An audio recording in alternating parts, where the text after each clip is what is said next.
It earned him respect from critics, invites to award shows, and even an offer to beat up some Nazis. It also might be his best movie. This is how Punch Drunk Love changed Adam Sandler forever. Punch Drunk Love writer-director Paul Thomas Anderson was a fan of Adam Sandler for years before they ever collaborated. There was one sketch in particular during Sandler's time as a cast member on Saturday Night Live that really stood out to him. It was called The Denise Show, and it featured his future leading man as a lovelorn guy named Brian hosting a talk show dedicated to his ex-girlfriend. His performance veers from mopey heartbreak to white-hot rage whenever Brian's father berates him for embarrassing the family. As Anderson told Roger Ebert in 2002, "Honest to God, I saw this moment where it appears the whites of his eyes turn black and they roll back in his head. I would play it back over and over again." Nicole Kidman appeared in an installment of The Denise Show when she hosted SNL in 1993. Her then husband, Tom Cruise, hung around the studio that week and became friendly with the cast, including Sandler.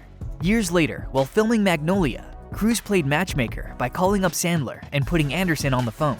The young director expressed his desire to write a role for Sandler, and Sandler gave his blessing without much thought. But when Magnolia came out, the prospect of this collaboration suddenly became slightly more intimidating.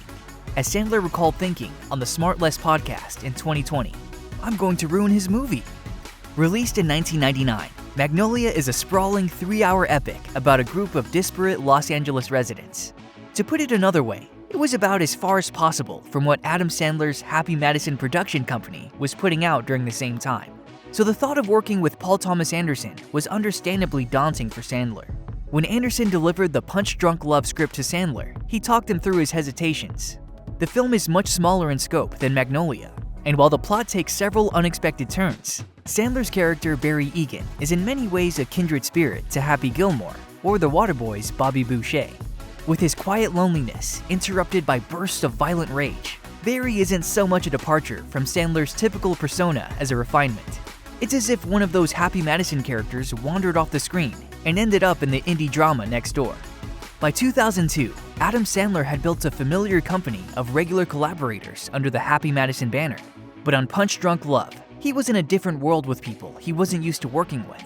Meanwhile, Paul Thomas Anderson had his own repertory players both behind the scenes and in front of the camera, including Luis Guzman and Philip Seymour Hoffman.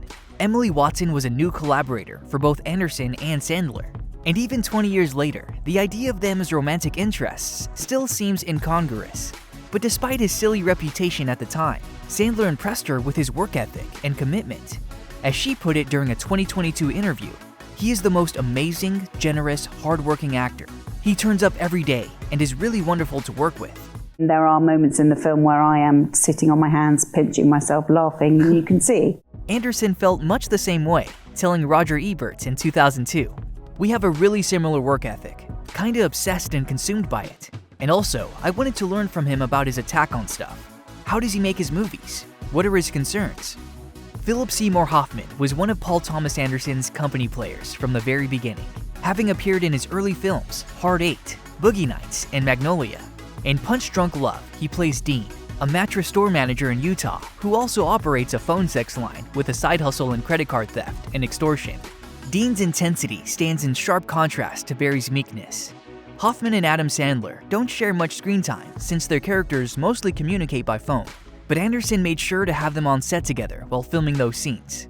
The two actors had actually met years earlier when Hoffman auditioned for a role in Billy Madison, only to turn it down after Sandler offered it to him.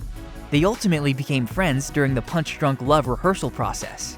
Hoffman's energy even reminded Sandler of another close friend of his SNL castmate Chris Farley, who died in 1997 of a drug overdose at the age of 33. Sadly, Hoffman's similarities with Farley didn't end with a fearless intensity, as he also died of a drug overdose in 2014 at the age of 46. Punch Drunk Love premiered to acclaim at the Cannes Film Festival in May 2002. Sandler eventually received a Golden Globe nomination and by far the best reviews of his career, though often begrudgingly. The Observer's Andrew Saris, for one, praised his performance, while also admitting, "I have never considered myself one of Adam Sandler's greatest admirers." Newsweek's David Ansen affectionately dubbed the film Unhappy Gilmore, while Entertainment Weekly's Owen Gleiberman declared, "Adam Sandler removes the quote marks from his famous personality, and he's utterly winning to watch." I sometimes cry a lot, for no reason.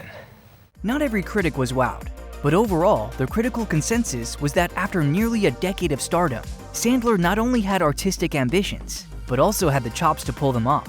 This didn't suddenly turn him into an indie darling though. After the high of Punch Drunk Love, he and the critics went back to their normal, somewhat antagonistic routine. Of Sandler's next 5 starring roles, 4 were Happy Madison productions with an average Rotten Tomatoes score in the low 40s, and a combined box office gross of nearly $600 million.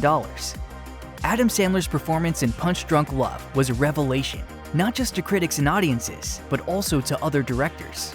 Since then, he's worked with the likes of James L. Brooks, Jason Reitman, and Noah Baumbach, but the filmmakers he hasn't worked with are arguably even more intriguing. Quentin Tarantino actually had a cameo in Sandler's 2000 comedy, Little Nicky, and pitched him a World War II revenge fantasy in which he would play a Jewish-American soldier killing Nazis with a baseball bat. That would eventually become the 2009 film, Inglourious Basterds. Unfortunately, Sandler was already committed to starring in Funny People, so Tarantino cast Eli Roth instead. It's a testament to the power of Sandler's turn in Punch Drunk Love that it still inspires admiration from filmmakers decades later. When Todd Field was on the promotional tour for his 2022 film, Tar, he took a moment on the Happy Sad Confused podcast to gush about Sandler, as he declared, "It floored me. It really is one of the great screen performances, for me, of all time. I hope we end up working together, I really do. We've been talking about some things. It's too early to say." One of the most striking things about Sandler's filmography, post-Punch Drunk Love, is how few dramatic roles he's taken on since then. That's not exactly surprising though. While his comedies are reliably popular with his loyal audiences, his attempts at drama have been far more hit or miss. His performances in 2004's Spanglish and 2007's Reign Over Me, for example, were well received, but the films themselves endured their fair share of criticism. Then 2009's Funny People, directed by Judd Apatow, cast Sandler as a movie star, re-evaluating his life and career after a cancer diagnosis. It offers an interesting exploration of the world of up-and-coming comedians, but otherwise, its critical reception was mixed at best. Don't make me suffer. Please. Kill me, Ira. Despite those bumps, Sandler's dramatic roles in the first decade after Punch Drunk Love were largely well received. Alas, the same can't be said for a pair of outright disasters that were released in 2014. Men, Women, and Children, directed by Jason Reitman, strives to be a cautionary tale about the negative influence of the internet and social media, but comes off as a little hysterical. Later that year though, Sandler somehow outdid himself with The Cobbler, directed by Tom McCarthy. It's a fable about a shoemaker who can step into the lives of other people. McCarthy would actually go on to write and direct the Best Picture-winning Spotlight the following year, but The Cobbler was an absolute disaster among critics and at the box office. It took Adam Sandler a while to receive the same level of acclaim for one of his dramatic roles that he earned with Punch Drunk Love. In 2017, he received strong notices for the Noah Baumbach-directed ensemble piece, The Meyerowitz Stories, New and Selected. And then his fortunes really improved 2 years later with Uncut Gems, the crime thriller written and directed by Josh and Benny Safdie. Sandler plays Howard Ratner, a diamond merchant and gambler whose constant search for the next big score, symbolized by a rare and priceless opal, has alienated everyone in his life. That includes his wife, his mistress, and even NBA superstar Kevin Garnett, who played himself. The role was quite the departure for Sandler, but it also felt like a culmination of everything he'd done up to that point. Like Paul Thomas Anderson, the Safdie brothers were fans of Sandler's work and wrote their script with him in mind. Sandler's manager initially rejected the script in the late 2000s, but after several years of changing hands, Sandler came on board in 2018. The film was a critical success, and with a $50 million take at the box office, it was also Sandler's highest-grossing dramatic work since Funny People.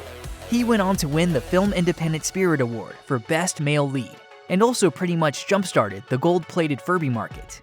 This is how I win. While Adam Sandler initially seemed hesitant to follow up Punch Drunk Love with more dramas, his perspective seems to have changed a bit in the 2020s. He and his Uncut Gems co-star, Idina Menzel, have already reunited as on-screen husband and wife in the 2023 Netflix comedy, You Are So Not Invited to My Bat Mitzvah. And a new collaboration with the Safdies is also reportedly in development. All of this begs the question, will Sandler and Paul Thomas Anderson ever team up again? To a certain extent, they already have. 2018 saw the release of Sandler's stand-up special, 100% Fresh, which was directed by longtime Happy Madison director Steve Brill. But eagle-eyed fans may have caught Anderson manning a camera outside the theater where the special was filmed.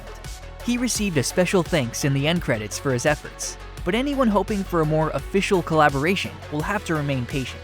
Since 100% Fresh, Sandler has kept up his breakneck pace for Netflix, churning out 2 murder mystery films and earning strong reviews for the 2022 basketball drama, Hustle. Anderson, meanwhile, wrote and directed 2021's Licorice Pizza, and has also directed several music videos. For an indie film that made less than $30 million at the box office, Punch Drunk Love has enjoyed a remarkably long shelf life, and Adam Sandler sure sounds grateful for the opportunity all those years ago. While promoting Hustle in 2022, he told Yahoo News, "It felt like a free gift from a guy who called me up and said, 'I wrote you a movie.' When that happens, it's incredible." He also credits the film with breaking him out of his comfort zone and forcing him to try something new, as he admitted to Cinema Blend in 2022. "In my brain, I always thought, yeah, maybe one day I'll do a different style of movie. And luckily, Paul wrote that movie, called me up and said, let's go." If Sandler and Anderson never officially collaborate again, maybe that's okay. It's a well-worn expression that the real meaning of anything was the friends we made along the way. But in the case of Punch Drunk Love, that really does seem to be true. Sandler is famously a gracious and generous friend, whether that means bankrolling starring vehicles for his pals, or penning a touching song about Chris Farley for his 100% Fresh special. Punch Drunk Love wasn't just an artistic breakthrough, it was also the beginning of a decades-long friendship. As Sandler admitted to Cinema Blend, "Paul's one of my best buddies. I love him. So that's the greatest thing that happened with that movie." Barry Egan his pain was getting a lot of laughs.